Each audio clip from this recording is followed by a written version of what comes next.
Historiquement vôtre en direct du studio le plus froid de l'Hexagone si avec une panne de clim. Nous lançons une pétition pour que... Si les gens savaient que nous apporterions une couverture ou un bien bain sûr, chaud. la prochaine fois on présente cette émission en doudoune. David Casteleu-Lopez, vous n'avez pas de doudoune aujourd'hui? Non. Je viens vous sensibiliser car il faut être prudent par les temps qui courent. Pour moi, c'est assez passionnant l'histoire de Movember car c'est un voyage dans l'évolution récente de la masculinité. Jusqu'à mes 20 ans, en gros, mes couilles, c'était un peu tabou. C'était un accessoire porno qu'on voyait que sur Internet, sur des sites obscurs. Et puis, dans un élan qui m'a paru assez brusque, quelque part entre mes 20 ans et mes 26 ans, c'est devenu la norme. Tous les hommes se palpaient tout le temps. Et donc, il y a eu un court moment où c'était comme voir débarquer une pratique ultra porno dans la sexualité de tous les jours. Et c'était génial.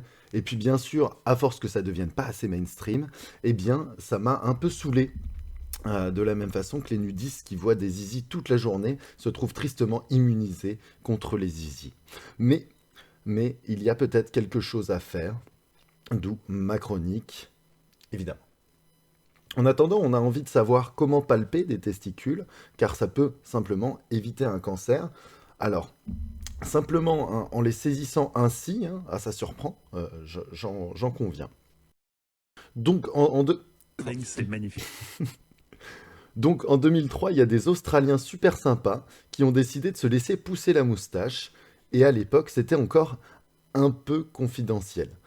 Mais dans le monde occidental, c'est resté porno. La vérité, ça fait chier grave, mais ça va aller mieux, vous allez voir. Outre la palpation testiculaire, ces Australiens sont mis à parler prostate, parce que c'est une autre affliction d'attribut masculin, et la palpation reste sans douleur. Alors, ça n'en a pas l'air, mais c'est un tournant pour la santé des hommes de plus de 40 ans. Croyez-moi. En réalité, on ne met pas le point. Le médecin fait une coloscopie, voire n'insère qu'un seul doigt dans le rectum du patient, et ensuite on vérifie simplement le taux de PSA. Donc vous voyez, c'est pas grand-chose. Mais vous le savez comme moi, les hommes peuvent être touchés dans leur fierté, dans leur virilité, et malheureusement évitent tout type de contrôles médicaux, encore plus quand il s'agit de leur sexe. Alors, je vous rappelle qu'on ne met pas un point, mais bel et bien juste un doigt. Ça va très vite, c'est complètement indolore, il n'y a pas de souci. En tout cas, parlez-en autour de vous à vos proches.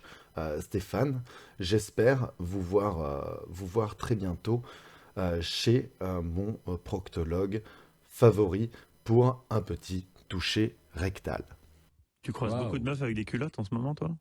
Faut que tu te réinscrives sur Tinder. C'est totalement gratuit. C'est totalement gratuit. Je rassure ma femme qui écoute, c'est juste... Ta proposition est déroutante, mais en vrai, t'as un peu tort. Malheureusement, pour la prostate, le partenaire ne peut pas aider. Et on se posait même plus la question. Stéphane, un petit commentaire peut-être? Merci David. On retrouve l'équipe de StreamStage sur Twitch et sur Discord, et vous pouvez faire des dons via le lien en description.